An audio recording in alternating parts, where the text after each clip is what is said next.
বিজয়দার বার্থডের ফার্স্ট পার্টটা তোমরা সকলেই দেখে নিয়েছো। তারপর বিজয়দা আমাদেরকে রেস্টুরেন্টে নিয়ে গিয়েছিল, তোমাদেরকে যে বলেছিলাম। এই রেস্টুরেন্টটা আমি আগেও দেখিয়েছি, খুবই সুন্দর, আমাদের অফিসের একদম অপোজিট সাইড।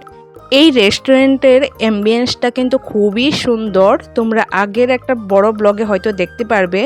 শর্টে যতটুকু দেখানো সম্ভব আমি দেখাচ্ছি। তো এই যে আমি এখন বসে নিলাম, আর এইখানে খাবারের অর্ডার দেওয়া হচ্ছিল। বিজয়দা বারবার করে জিজ্ঞাসা করছিল কি খাবি, তো আমি ওকে ছুরি ধরছিলাম মঞ্জুশ্রীকে, কারণ আমার একটাও আজকে লগ ইন হয়নি। ওকে বলছিলাম একটা লগ ইন দিবি, নয়তো গলা কেটে দেবো।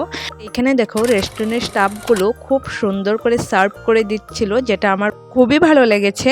আর ওনাদের ব্যবহার খুবই সুন্দর ছিল, একদম পোলাইট ব্যবহার ছিল। খাবার দাবার বলতে খুবই টেস্টি ছিল, একদম দারুণ হয়েছিল খাবার দাবার। তো ব্লগটা আজকের জন্য এখানেই শেষ করছি, টাটা।